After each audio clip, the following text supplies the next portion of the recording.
on the side. Yep. Good. So grapes are deciduous. They lose all their leaves when it gets cold, and they go to sleep and to a period of dormancy, and then they come out again when things get warm. And so this is usually bud break. That is the time of year when the first little buds open up and make new leaves. That usually happens for us in the middle of March. And that's pretty consistent. It's been interesting, even with changes in climate or water, that has stayed pretty consistent. And so now the grapes, they've been growing their shoots, and different varieties open up at different times. And that kind of corresponds to when the grapes get harvested too. So the ones that get harvested earlier are the ones that bud out first. And so this is Zinfandel, and these are red grapes. Your fave. Oh yeah, great. Yeah. And so you can see that they're making their new shoots, and then these are the buds of the grape flowers right here. And these will open up over the next month, and actually they have a really amazing smell. Like if you come out here when it's flowering, it's almost like a tropical, like perfumey smell. They smell really amazing.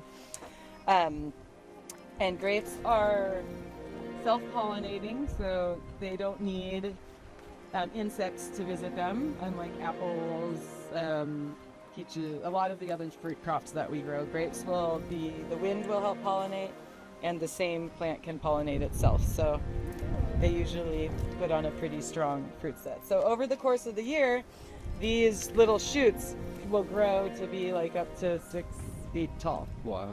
And that depends on how much water they get and what kind of soil they're in and everything. But then so after they flower, they'll set fruit, and they'll have just teeny little grapes, and then they just get bigger over the season. So then after grape harvest,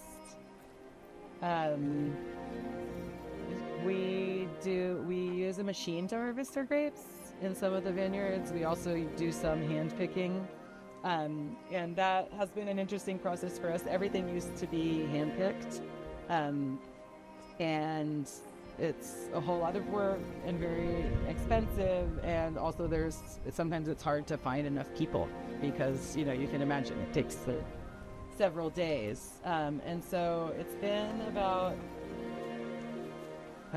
maybe almost 20 years since we got our first machine harvester, and Yeah. it's cool because it's just really so much more efficient, and it happens so quickly. Like fields that would take so long to pick can be picked in a single day, and that helps on the processing side of things when you can process a large amount of grapes at once instead of it coming in a little bit at a time. There's some people think that machine harvesting isn't very groovy for different reasons. One thing is the human element, of course. Then that amount of work isn't available for people. But for us, it's really just been something that we've had to do on a lot of levels to make things run smoother and more efficiently. So we're doing that. Can you talk a little bit about how the harvester works? How does it operate? Yeah, totally. There isn't one, sometimes there's one parked out here, but they're all put away for the year. Yeah, the harvester, there's a lot of different styles. The first ones we had were more basic, where a tractor pulls it, but it actually goes over the row. So it's a great big machine, and it has an opening. You can picture kind of like a little, what would you call it? A little arch, a little archway over. So it drives along, and it has what are called shaker bars. So it has these plastic bars that shake, and so and they're all up and down through the thing. So they're on each side. There's like 7 or 8 feet of these shaking bars. So with the hand-picked fruit, if we imagine that this, little flower is a cluster of grapes, it gets cut with a curved knife by hand right at the stem. But with machine-picked fruit, the stem actually stays on the vine and the berries and the juice just fall off from that friction and that movement. And so then, so it falls, and then there's these conveyors that have buckets, and they go around and around in a circle. And so the fruit falls down, and it falls into the buckets, and then it gets picked up, and then on its return trip down, it gets dumped onto this conveyor that's on like an arm that goes out across the other row, and then it falls off into a bin. So now we have self-driven we have two newer harvesters that the machine is one piece. It doesn't get pulled by a separate tractor. Someone drives it. And then there's a tractor following along in the other row, and they need to time to make sure they catch the fruit. So then there's these metal bins that are on little trailers with wheels, and when one's full, another one drives in, and then we have some great big trucks, and there's a forklift, and those bins get lifted, the full bins get lifted off of the trailer, put up on the truck. There's a company, and they have a big olive mill, and so almost all the olives that people pick locally get made into oil there. And so we bring our olives there, but at this point they're all hand-picked. And it's really labor intensive, and the pressing is expensive, and we don't even sell our olive oil because we have a huge family. Everyone just eats it. But eventually it would be cool to be able to, make enough to sell and do it that way. So the grapes get harvested, they get made. I'll talk a little bit about making wine in a minute. But then we plant the cover crop, and it's usually the ideal timing is that the rain starts just when harvest is finishing. You get the cover crops out, and the cover crops get enough rain to get strong and grow throughout the season. And cover crops are put in by another machine, which is a little seed drill. So there's a great big vat where the seeds get poured in, and then there's little holes so they get planted like in rows, but it's done with the tractor. And then once the grapes go into dormancy, once it starts frosting, they lose their leaves, and then we do pruning. And pruning, a lot of people say it's the most important thing that happens in the vineyard all year, because depending on how you prune, you set up for the next year's fruit. And so, if you never pruned a grape, like grapes in the wild are huge vines, they just grow and grow and grow. But when, we want to use equipment and have them in this more tame environment, you need to prune them. And so pruning is also done by hand. It's interesting, in Australia, they've done a lot of work on mechanical pruning, and some people do prune mechanically. But even if you prune mechanically, every few years you still need to go in and do hand work. So you see there's this little kind of gray but smooth fern. And this is where it got pruned last year. So last year, that's gray here was one of the fruiting arms, made a big arm. And then it got pruned. And we don't keep every single one. So when people are pruning, they're thinking about a lot of different things. They're thinking about which direction this little bud is pointing so that it doesn't all grow into the center of the plant. And they're also thinking about how this spur is positioned, because sometimes they'll grow out from the bottom, and so anything on the bottom will get trimmed off, and you try to prune it to choose it to, stay in this nice straight line, which works better for the tractor work that we do and for harvesting. So pruning takes several months to make it through all the different vineyards, and then the leftover grape wood gets piled into the rows, and then it gets mowed, and it gets broken up into little pieces, and it also gets tilled into the soil and just breaks down. Another thing, one of the big differences of a big thing in organic grape growing, a lot of vineyards, this space is called the undervine space, so all the space under the vine, a tractor can't get in there on its own. And so the common practice in chemical grape growing is to use like Roundup and herbicide to kill all the grass.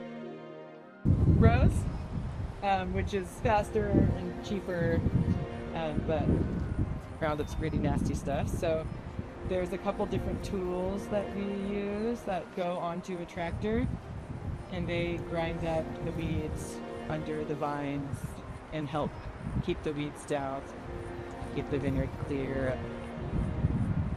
Sometimes blackberries will start growing weeds, so we do mechanical under vine. And trying to think if I'm missing anything. Once things are pruned, we just wait until bud break, and then the cycle starts again. It's kind of a dance between figuring out when the fruit is the ideal sugar and acid to make a good wine. And then we also have to balance, because we're buying grapes from so many different places, we have to balance out like the timing, or we can only crush so many grapes a day, so many trucks of grapes a day at our winery. And so sometimes certain decisions, it's like, oh, it could be today, but we're too full, so we're going to wait for tomorrow. So that's a big job that happens. My Uncle Jonathan, he goes around to all of these like 50 different vineyards and takes samples and tests the sugar and the acid and works with truckers and pickers and kind of figures it all out. And that's a little different every year, but it's a cool process too. What's the community of farmers like? How many generations of farmers, how many farmers are there that you typically work with? How many generations are there? And then kind of what's the diversity of that community? Yeah, well, it's we work with about 45 different growers, and they're kind of all over the map. Like when we first were getting started, the first wine that my uncles and parents made in like the 80s was pretty much all from really, really small growers. And in the past, like in California, the wine industry has changed a lot over the last 40 years. All the grapes would get picked and be brought to a couple large facilities. And it wasn't until like in the 1970s is when people started getting into making more like varietal wines. Like this, before it was like there's red wine called Burgundy and there's white wine. And that's, and even farmers would be like, we've got our blacks and our whites. It's like they would call it that.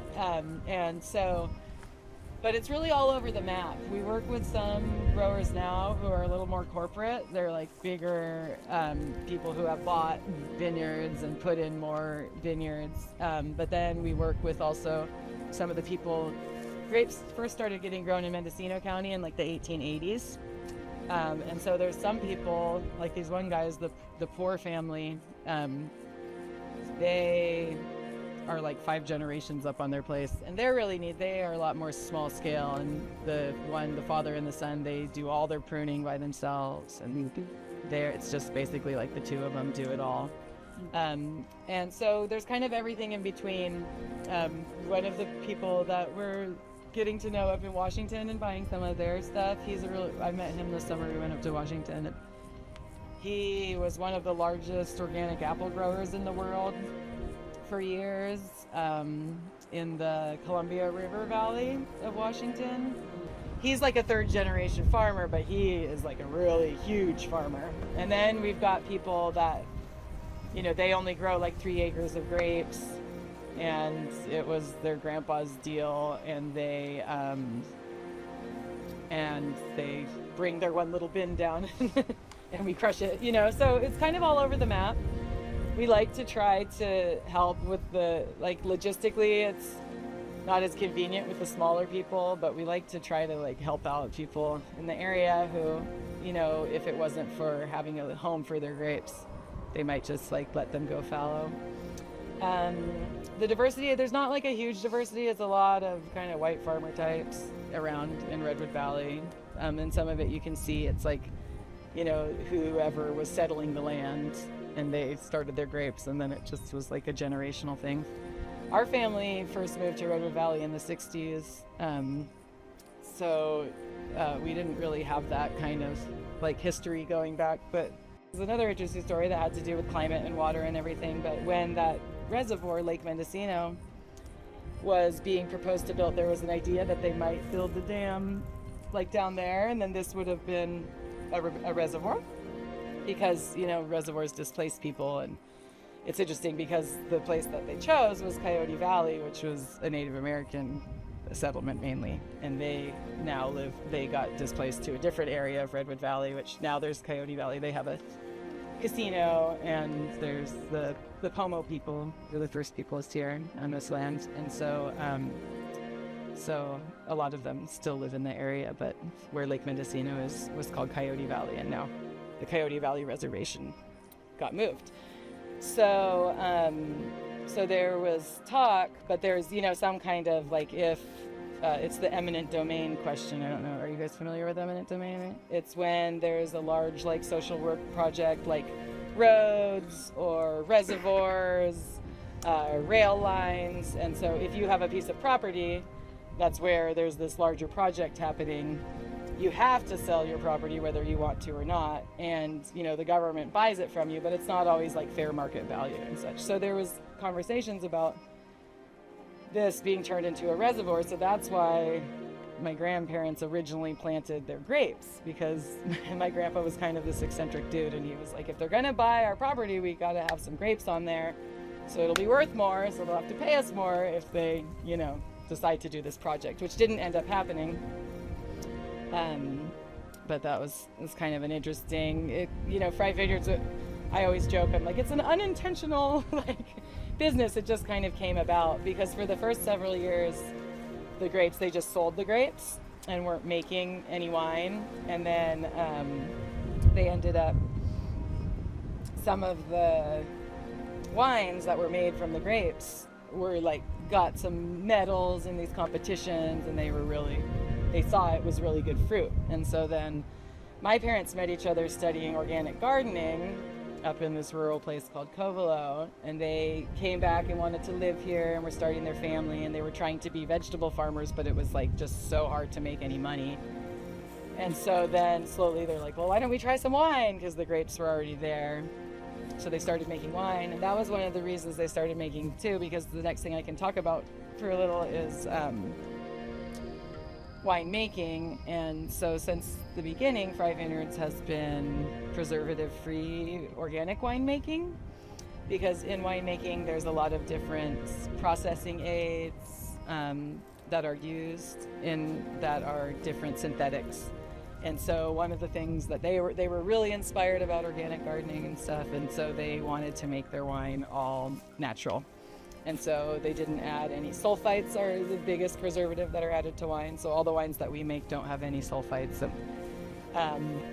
So there was a little bit of a learning curve, because if you go to winemaking school, a lot of times you kind of get these recipes of okay, at this point in the process you add sulfites, at this point you add a color, to make it more color. At this point you add these enzymes to help the fermentation process. And so they kind of threw all that out the window and wanted to make natural and organic wines. And it's interesting because it's all coming around, because now the natural wine movement is this really big thing, and people are really excited about making all kinds of different wines from that, without any sulfites, no yeast, totally. And we're kind of somewhere in between now, because we're so large and we ship our wine all over. We filter our wine, and we need it to be stable on the shelf. But it's neat now, there's a lot of action around these small wineries who make these really just raw, right off the vine wines. So that's kind of interesting.